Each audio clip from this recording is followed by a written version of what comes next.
here we go. So, first of all, homework is due Monday. Yes, I'm really asking. Yes, homework's due Monday. Okay.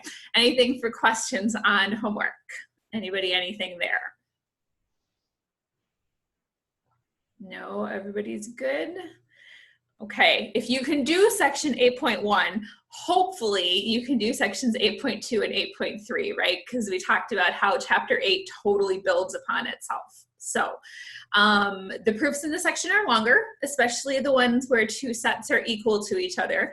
They're just two halves and they're a little bit longer, so you got to kind of get used to that, but that's how real math is. And if you take a linear algebra class or an abstract algebra class, there will be times when we will do a proof that will take like a whole section of chalkboard. It's just long, so you are getting baby steps into that.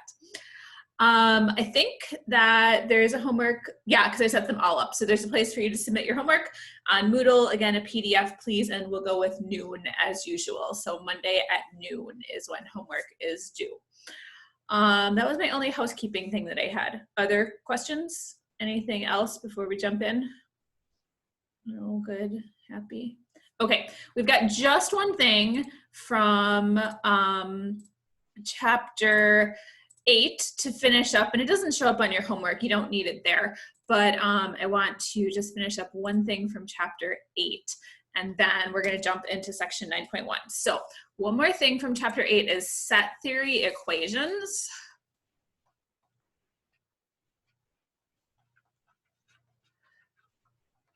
So we talked about proving that two sets were equal in a couple of different ways. We proved that they were equal with set builder notation, right? Where you had to show if an element looks like an element in the left side, then it also looks like an element in the right side and vice versa. And then we showed that two sets were equal just by letting an element live in the left side and playing around with and or and cross product and all that fun stuff and showing it had to live in the right side. And then again, vice versa, going backwards from the right side to the left side.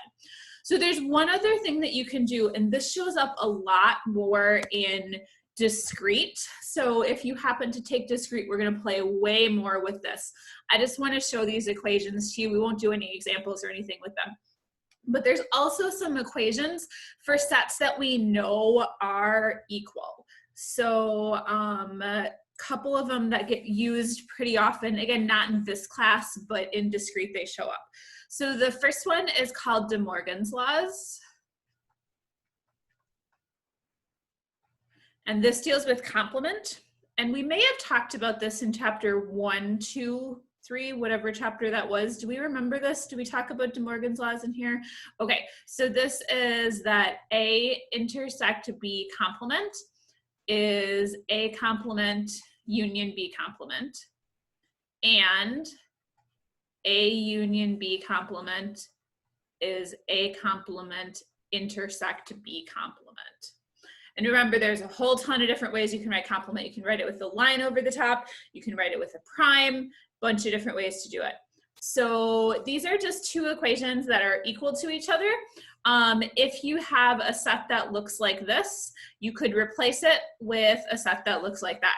That's basically what's going on. So instead of letting an element live in one side and showing the element lives in the other side, you can do a set theory proof by a string of equations, like we usually do a regular equation proof if you wanted to.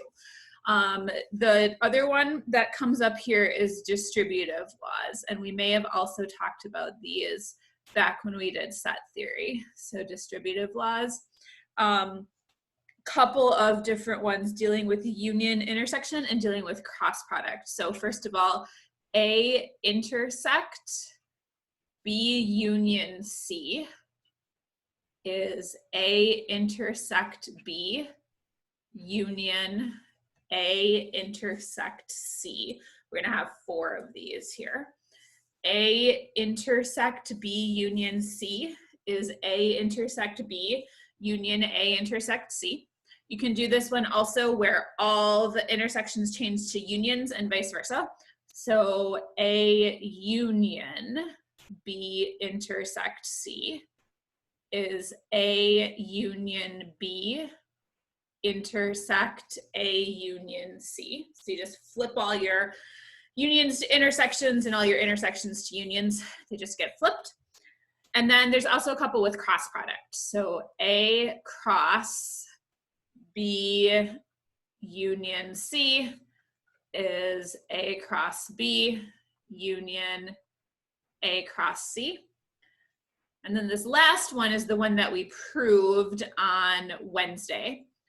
A cross B intersect C is A cross B intersect A cross C. That last one is the one that we proved on Wednesday, letting an element, excuse me, by letting an element live in the left-hand side and showing that the element had to live in the right-hand side.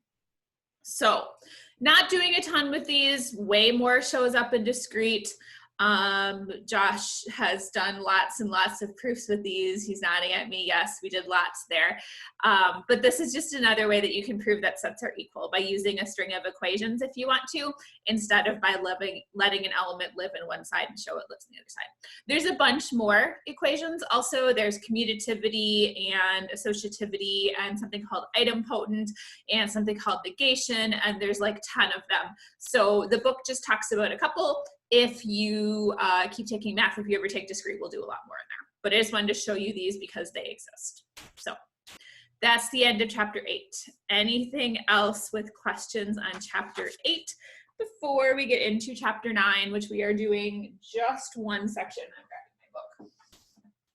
Anything for questions on chapter 8? Anybody, anything there? No, good, happy. Okay, looking at chapter 9. Where's my table of contents in my book? Chapter 9. So the only thing that we are talking about in chapter 9 is section 9.1. I'll talk a little bit, just kind of broad overarching, what 9.2 and 9.3 are. And you can definitely read those sections through if you want to, but the only one that we're explicitly talking about, the only one that you are responsible for is section 9.1. So let's do that. Section 9.1 is counterexamples. We've talked about these a little bit, but not necessarily all in one place. So today is all in one place. Chapter 9, the basic idea is disproof. Or in other words, proving statements are false.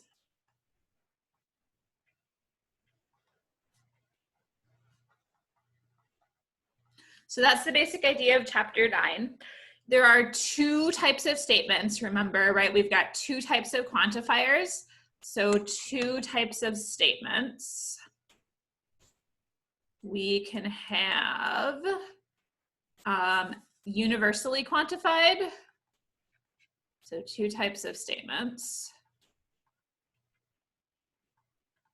For all, or universally quantified.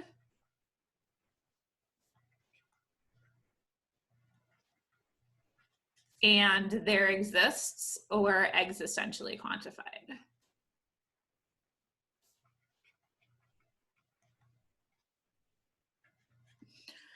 So we've got universally quantified statements for all. We've got existentially quantified statements that exist. Please, please, please give me a thumbs up. Tell me I have done a decent job teaching you throughout the course of this semester and these two things sound familiar. Yes? Yes? Okay, good. All right. Which of these is easier to prove?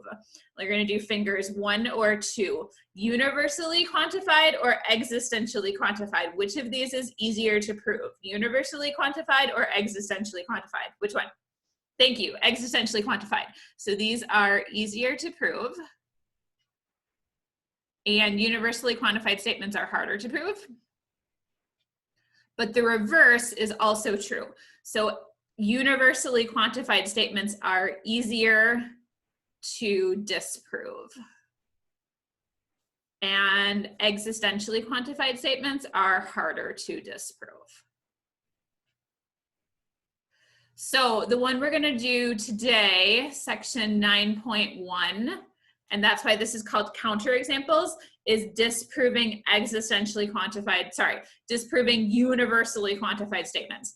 Section 9.2, which we are not covering, but you can read if you want, deals with disproving existentially quantified statements. That's the harder part. So that's the stuff we're going to skip, but you can totally read it through if you want and see what it is like.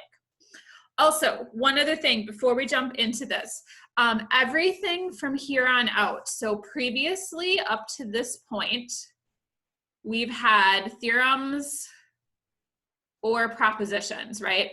And this book kind of sort of differentiates between those two. I'm not super concerned that you know which is more important, which is less important. But up to this point, we've had theorems or propositions, right? That's what we've been calling them.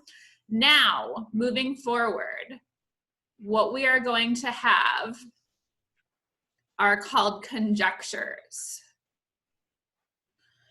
So the difference between these two, theorems or propositions, we know that they are true.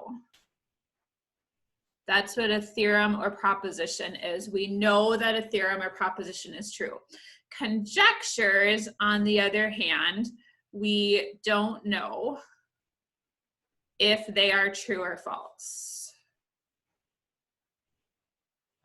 So because we're going to start talking about disproof, a lot of the directions moving forward are going to be prove or disprove.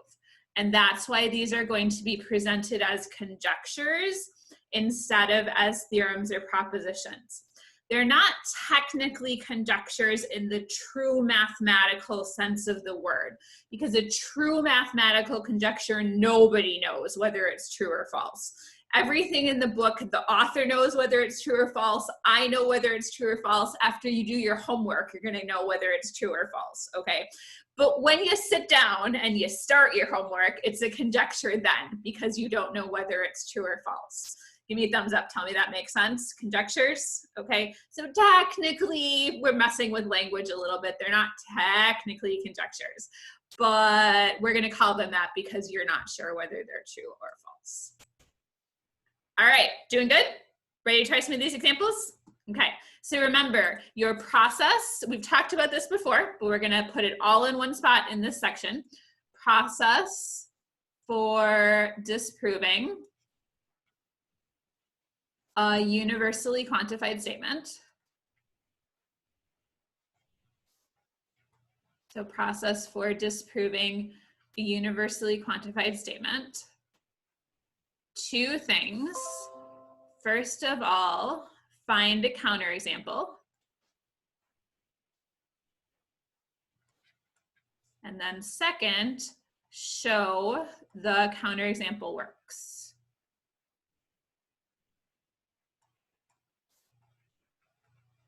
So two things, find a counterexample and show that the counterexample works.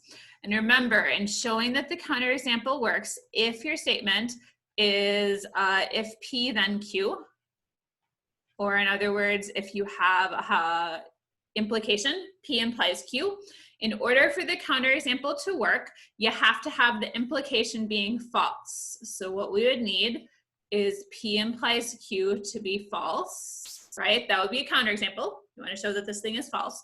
And so that means we need P to be true and Q to be false. So if we've got an implication, that's what showing the counterexample works means. You have to show me your hypothesis is true and show me your conclusion is false. That's the way that you demonstrate that your counterexample works. Showing that your counterexample works doesn't have to be huge. And again, we had one of these on the test, I think, with prime, but you got to demonstrate that your counterexample does what you want it to. So let's try a couple of examples. I'm going to pause the recording first and break it up.